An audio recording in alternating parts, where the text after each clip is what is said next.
தற்போது சென்னை வானிலை ஆய்வு மைய இயக்குனர் பாலச்சந்திரன் செய்தியாளர்களை சந்தித்து வருகிறார். நிலவுகிறது.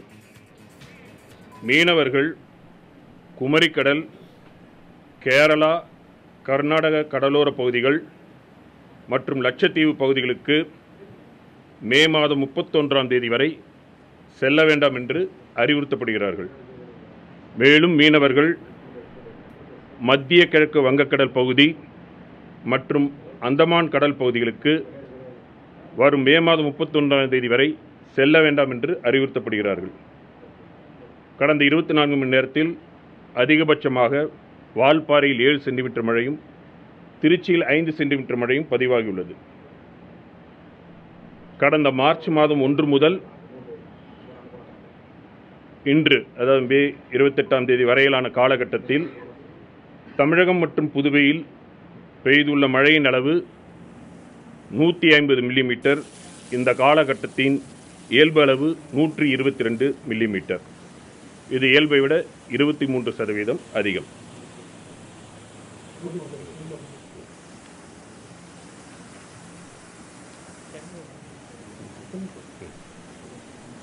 மத்திய கிழக்கு வங்கக்கடல் பகுதியில் குறைந்த காற்றழுத்த தாழ்வு பகுதி உருவாகியுள்ளது. மேலும் தென்கிழக்கு அரபிக்கடல் பகுதியில் கேரளா, கர்நாடக கடற்கரை பகுதிகளில் வலுவான காற்றழுத்த தாழ்வு பகுதி தொடர்ந்து நிலவுகிறது.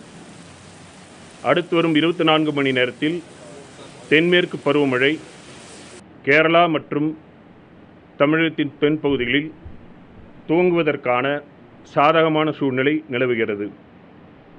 மீனவர்கள் குமரிக்கடல், கேரளா, கர்நாடக கடலோர பகுதிகள் மற்றும் லட்சத்தீவு பகுதிகளுக்கு மே மாதம் 31ஆம் தேதி வரை செல்ல வேண்டாம் என்று அறிவுறுத்தப்படுகிறார்கள். மேலும் மீனவர்கள் மத்திய கிழக்கு வங்கக்கடல் பகுதியும் அந்தமான் கடல் பகுதிகளுக்கும் வரும் மே மாதம் 31ஆம் தேதி வரை செல்ல வேண்டாம் என்று அறிவுறுத்தப்படுகிறார்கள். கடந்த 24 மணி நேரத்தில் அதிகபட்சமாக வால்பாறையில் 7 சென்டிமீட்டர் மழையும், திருச்சியில் 5 சென்டிமீட்டர் மழையும் பதிவாகியுள்ளது. கடந்த மார்ச் மாதம் 1 முதல் மே மாதம் 28ஆம் தேதி வரையிலான காலகட்டத்தில் தமிழகம் மற்றும் புதுவையில் பெய்த மழையின் அளவு 150 மில்லிமீட்டர். இந்த காலகட்டத்தில் இயல்பு மழை அளவு 122 மில்லிமீட்டர். இது இயல்பை விட 23% அதிகம்.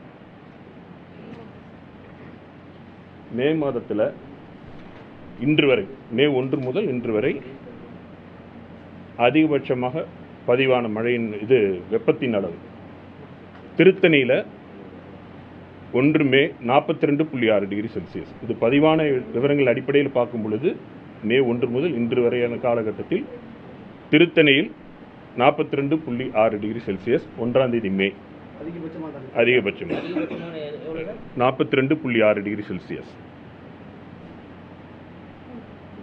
40 டிகிரி செல்சியஸ்க்கு மேலே 7 ஸ்டேஷன்ஸ், 7 இதில் பதிவாகிருக்கு, 7 இடங்களில் பதிவாகியிருக்கிறது. அந்த 40 டிகிரிக்கு மேலே பதிவான இடங்களில் திருத்தணி, திருச்சி, வெள்ளூர், கரூர் பரமத்தி, மதுரை, சேலம், தர்மபுரி, இந்த 7 இடங்களில் 40 டிகிரி செல்சியஸ்க்கு மேலே பதிவாகிருக்கிறது. இதில் திருத்தணியில் 40 டிகிரி செல்சியஸ்க்கு மேலே பதிவானது 16 தினங்கள். ஆமாம், திருத்தணியில்.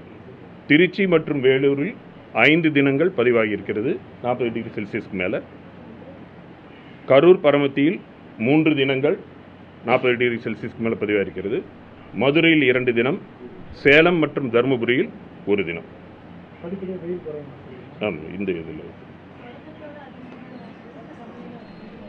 பொதுவாக இந்த மே மாதத்தில் பார்த்தீங்கன்னா இது வரைக்கும் உள்ளதில் பெரும்பாலும் இயல்பை விட குறைவாகத்தான் இருந்திருக்கிறது.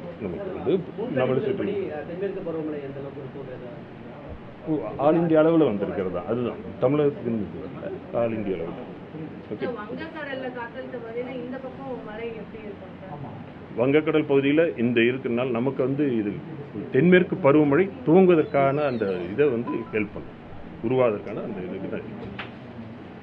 பொதுவாக கேரளாவும் இந்த பகுதிக்கு தான் அதிகம் மழை. நமக்கு ஆமாம், பே ஆஃப் பெங்கால் இருக்கிற சிஸ்டத்தினால டிப்ரெஷன் இல்லை, லோ ப்ரெஷர் ஏரியா.